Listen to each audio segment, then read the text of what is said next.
Sosa founded DevMission in 2017 to teach untapped young adults STEM skills so they can enter the technology job market.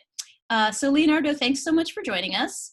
We're about 2 months into a shelter-in-place order due to the COVID-19 crisis, and historically, your organization and your training at DevMission has been in person. So how has that changed the work you do and the young people you serve? Give us a little bit of an idea of what's going on now. Great. First of all, thank you for having me today. Looking forward to share some of the best practices we have accomplished with our organization. So yes, due to the pandemic and the shelter-in-place order, our organization back in February started paying attention to what was happening not only in San Francisco, but also across the country. And we made a decision with our board of directors, myself and the staff, to ensure that the young people that were part of our spring 2020 cohort number 9 at that time were going to finish strong. And knowing that at the March 16 mark, we were pretty much aware that we had to take all of our curriculum in the distance learning model. So we made a decision to make sure that the young people in our program at that time were having the right resources to continue to fulfill the requirements for the pre-apprenticeship occupational skill training bootcamp program funded by OEWD TechSF. And what did that look like? So you had to move everything virtual. That means that students then have to be at home and need a lot of resources. So you help them with some of these resources so that they could move into the virtual space, right? Yes, we did. As a matter of fact, I've been doing broadband adoption work for the past 20 years in San Francisco and beyond. So to me, having access to the internet, it's very important. At the same time, making sure that the young people that are part of our program had a laptop. So we put together a model to ensure that the young people within our program had both access to the internet and a computer.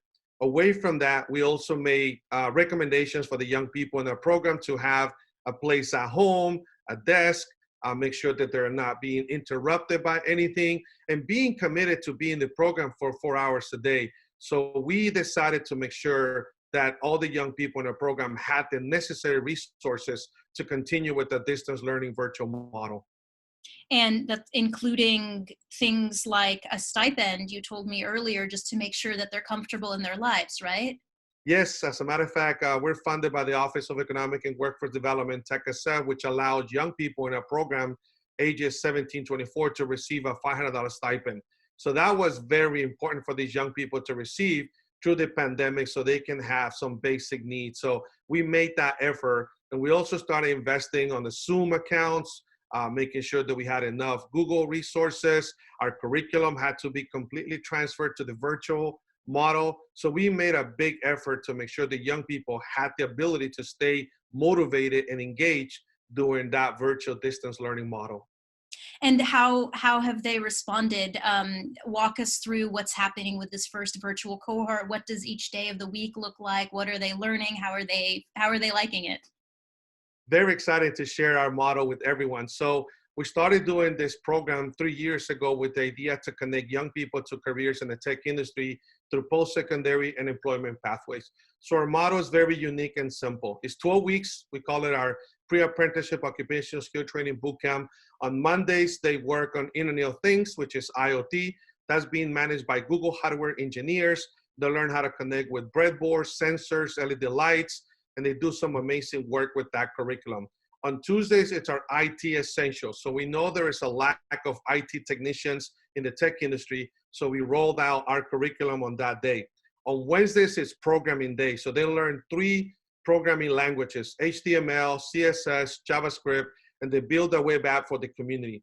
On Thursdays, it's critical career skills. So all the soft skills that you can imagine, and we bring guest speakers to facilitate some of those wonderful critical career skills. So very intensive curriculum, 4 hours a day. On top of that, they had to do some research on their own, extracurricular activities, but they were all excited to just be committed to that model. So that's what we've been doing for the past 12 weeks with our program. Who are some of the young people who participate in the program? Like, give us a kind of slice of who we might see entering and benefiting the program. Great question. We have young people that have never opened a computer before. We have young people that never wrote their first line of code. We have young people living in affordable housing and public housing communities, very low income demographic, less than 45 to 50,000 household income. Most of them are Latinos. 80% of our population is Latinx. We also have some African American. We have some Caucasians. We had also Asian young people in our program. They all come from different communities in San Francisco and even beyond. Our program reaches out as far to Oakland, San Leandro, Hayward, Richmond. So we had a mixture of young people that were part of this program. And it's amazing to see that these young people came together during the classroom environment. But I still remember that day I came into the classroom and told them, we're gonna go virtual. How do you feel about it? But we were able to make sure to motivate themselves to participate in the program. And that's typically the demographic that we serve. On tap, young adults ages 16, 24, they have never been exposed to STEM subjects at the education level, as well as building that pipeline for the tech industry. Overall, what problem is your organization seeing in San Francisco, and what are you solving? Because a lot of people think of San Francisco, and the first thing we think of, you know, I mean, I grew up here and it wasn't always like this, but we think now tech and wealth. And the other side of the coin is a lot of inequality and inequity, you know, financially, education, and with jobs. And so what do you think people can learn from the problem that exists and how DevMission is trying to solve it?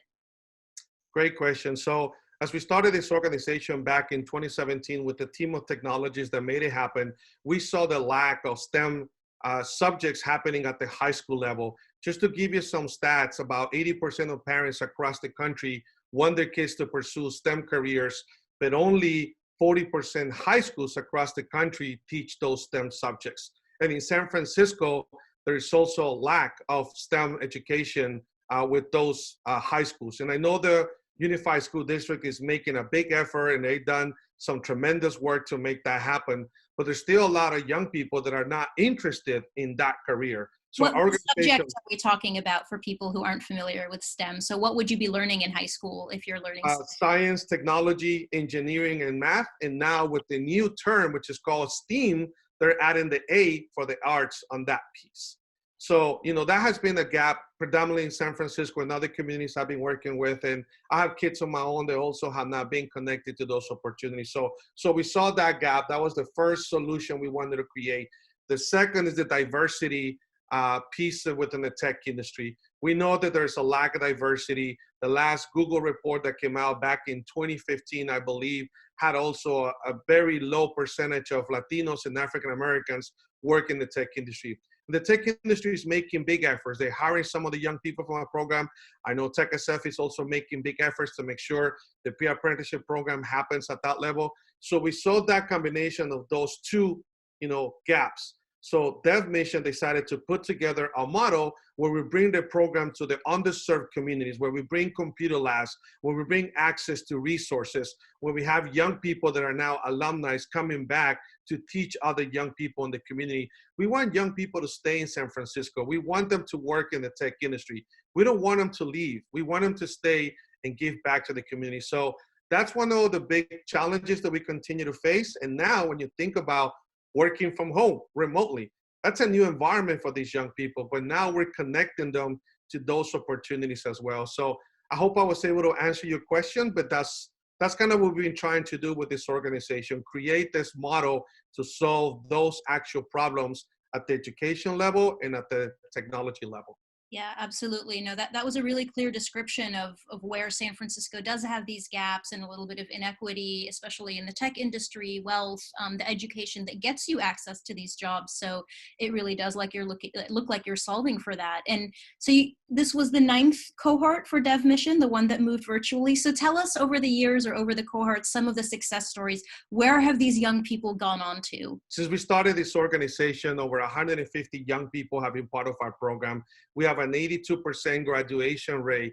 And as of last week, we have close to 60 young people working in the tech industry through internships, fellowships, apprenticeships, entry-level IT jobs, junior developer jobs. Some of these tech companies are Postmates, YouTube, Airbnb, Monkey Brains, Jones IT. Just to name a few of those tech companies that decided to join this opportunity to build a pipeline. Imagine the gap with solving of outsourcing. The tech industry doesn't have to look for talent across the world. The talent is right here in San Francisco, in underserved communities like the Bayview, the Western Addition, the Mission District, Sunnyvale, the Sunset District, you name it. All these young people need is an opportunity. And I want to share a story of a young man by the name of Eduardo Ramirez. Eduardo Ramirez is a DACA youth that came to this country a few years ago. As a matter of fact, he came to Dev Mission because a friend of him at a barbershop told him about our program. He came in, he was very shy, and to this day, he's working at Postmates. He recently just had a second baby girl on the way, and he's so excited to be working at Postmates. And I can go on and on about the stories. We have also young girls that are working in the tech industry. Yaritza Perez is working at Airbnb right now. We also have Jennifer Sotz, who works at Cisco. We have a young man, Aaron, working at Square. And those are the success stories. But it all started when these young people were excited to pursue a career in the tech industry. And Dev Mission and this workforce ecosystem of the Office of Economic and Workforce Development and TechSF has also made that happen. So we're very thankful for the opportunities that all the TechSF partners have provided to our organization to connect young people to post-secondary education and educational and employment pathways. Those are wonderful stories. Thanks for sharing that.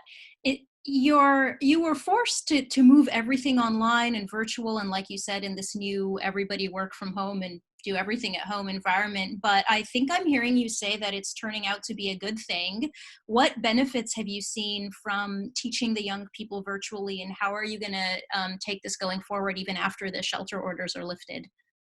Great question. We have seen a change of behavior. When you think about working from home, right? The tech industry is making those announcements now that you can work permanently from home.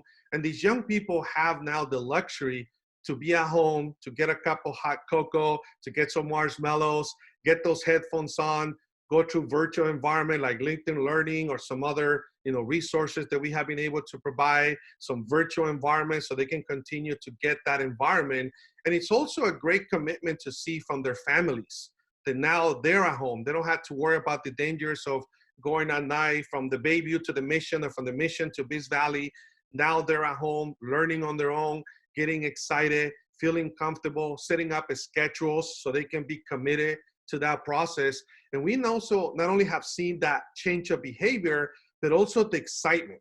Not everyone can learn through a distance learning virtual model, but these young people have been really excited to continue to enhance some of the skills that they came in with. Again, young people are very talented. They're the millennials, they're digital natives. They have the technology skills. All they need is someone to come in and believe in them and say, you can build a website, you can take a computer apart, you can be part of a hackathon, you can even be part of the tech industry. And that's all they need. And we have seen that process. So now we're looking forward that this summer, we're gonna launch our virtual program starting on June 8th, all the way to August 14th. And it's interesting that within our website, because of this virtual model announcement, we have seen young people applying all the way from LA, Santa Cruz, Sacramento, Vallejo, Richmond, Santa Clara. Imagine the opportunity now we're creating for this virtual environment where anyone that has access to the internet, access to a computer, and enough relevant content, they can become the next pipeline for the tech industry. So as it happens, the being forced to go virtual, as with so many things that have come out of the creativity that came from this crisis, actually now you can reach more youth further away. They can join from not being just the Bay Area. So that part is pretty amazing. And that's great that you can go forward sort of with this more expanded reach.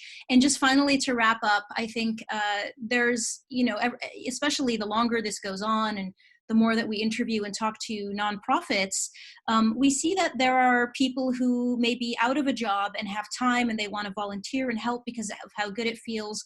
or people who are maybe more financially secure, housing secure, who want to help out those who maybe need it, or the nonprofits that are offering aid. So what would you say if people love the work that you're doing and they want to help these underserved young people get their start in a career in tech and in STEM education? How can they help? How can people get involved in Dev Mission?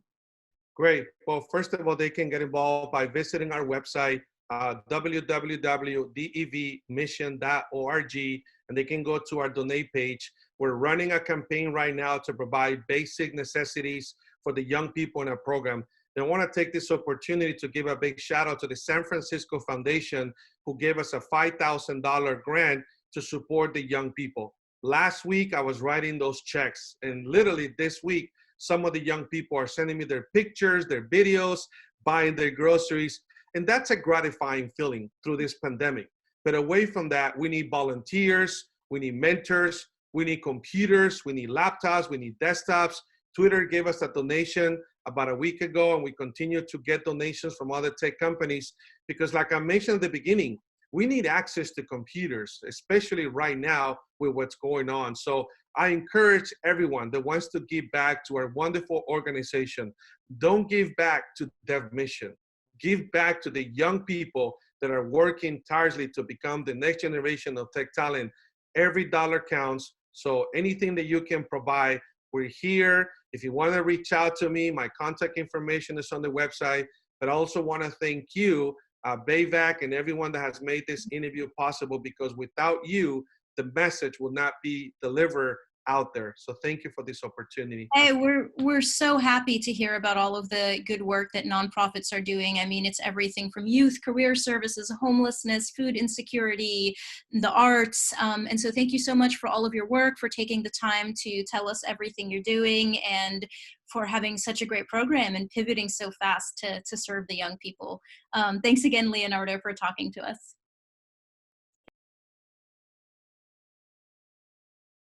So Kevin Adler, founder and CEO of Miracle Messages, joins me now remotely from quarantine via Zoom. Thanks for being here, Kevin. Yeah, it's my pleasure. Good to be here with you, George. So I wanted to really start off with, how has the COVID-19 epidemic impacted Miracle Messages reunion services? Quite a bit. So, Miracle Messages is the nonprofit I run. We help people experiencing homelessness reconnect to their loved ones. Our core service for the last 5 years has been a reunion service. And what we found is with the shutdown in a lot of cities, their equivalent programs for family reunification have been shut down. So in San Francisco, as an example, Homeward Bound is the family reunification service. That's kind of been put on hold for the time being. And to take a step back of what that means, in San Francisco, a person who's in a shelter experiencing homelessness who has a successful exit to get housing, 30% of the time, that successful exit is as a result of Homeward Bound or family reunification. And so suddenly this program gets put on pause. You have all these individuals who are now being put into hotels. There's still a huge value and need to help them reconnect to family and friends. So Miracle Messages, our hotline, 1-800-MISS-YOU, has been increasing call volume significantly. We've had more and more families reaching out to us looking for their homeless relatives, because if you imagine, if you have a brother or sister or son or daughter on the streets right now, my gosh, like, you want to know where the person's at, what's going on, how can you show up for them? And then maybe the one other thing I just mentioned, George, is a couple weeks ago, I guess 5 or 6 weeks ago, the head of the Department of Homelessness reached out and said, hey, you do all this great reunion service work using volunteers as digital detectives to find loved ones, make phone calls, reconnect people with their families. Could you mobilize your volunteers to help the people experiencing homelessness who are being moved into hotels, who are right now super isolated and lonely, through kind of a virtual buddy system? And so from that little germinated idea, we've now developed Miracle Friends, with the first of its kind virtual buddy system connecting volunteers with people experiencing homelessness being moved into hotels for weekly phone calls, text messages to provide general companionship and support. And so that's now live and has only come up in the last 5 weeks as a result of COVID-19. And then I think the other two pieces that are part of your emergency fund is you've also been working with hospitals, as I recall, to help locate people, because again, that's part of your service. And then the whole mass sanitization of people who are still living out in the open. Yeah, that's right. Thanks for bringing that up. So the hand sanitizer, the masks, the critical supplies, that was our initial response to COVID-19. So everything gets shut down. We don't operate a shelter. We don't have a soup kitchen, but a lot of our partners do.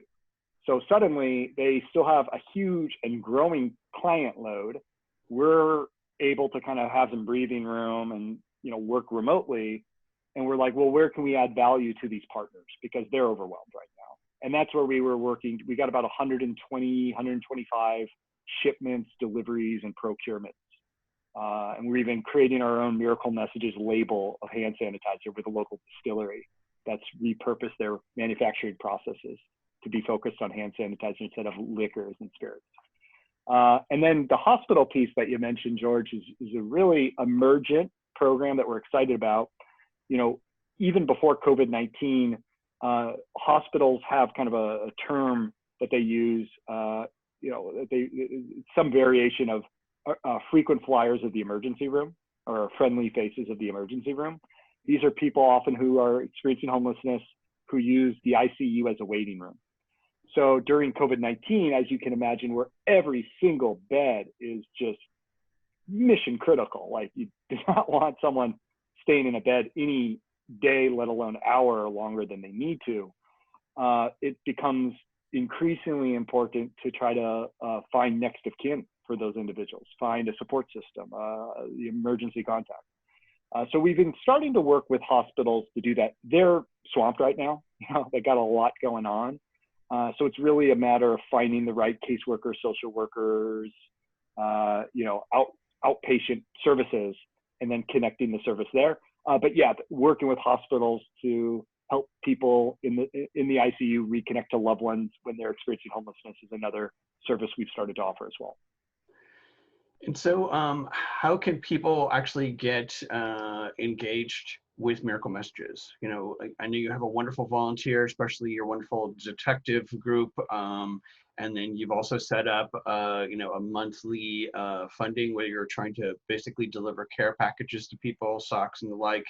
But, in this time, and a lot of people have time on their hands, how can people actually help you and Jess and your volunteer army to reach more people? Yeah, it's a great question.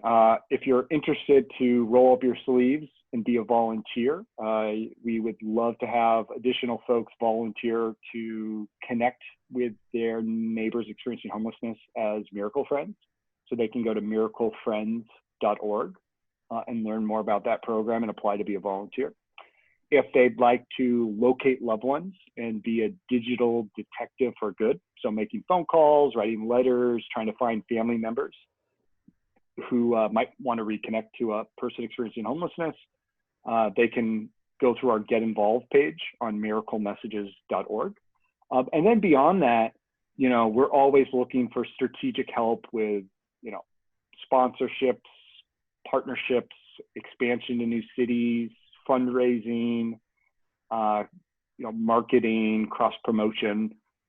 So really, whatever your skill set is, and whatever your kind of network and time, talent, treasure, ties, kind of the 4 T's, just be in touch. I'm online, easy to get a hold of, but just through our website, miraclemessages.org, and we'd love to hear from you. And then going back to the COVID-19 emergency fund, how are you guys doing with regards to, I know you're trying to raise funds to obviously do the mask and the sanitizer and do more outreach. Do you have an active campaign going at this point that people could go to? We do. So they can go to miraclemessages.org/COVID-19, and that's where you'll see the emergency fund and kind of what that fund is used for. Our team is a full-time team of 2 people. And then we have a part-time team of 2 or 3 people, and then a huge network of volunteers and advisors who make this work. So, you know, for folks who do want to make a donation and support our emergency fund, where the money is being used to not only ensure, you know, kind of the continuity of our core services, our staff, but also to fund things like hand sanitizer, to be able to facilitate these kind of Miracle Friends connections, they can go to miraclemessages.org/COVID-19 and support us that way. And we also have a fundraising link on our Facebook page, which is Miracle Messages on Facebook. And, you know, given that we're all kind of locked down, what would you and Jess and the team like to see, you know, on the other side of this? Like, what could be some of the best things that could come out of this, especially now that, you know, it seems like we have more focus from the city and the state and the feds to some degree than ever before on unhoused community members. So what would you guys love to see come out of this?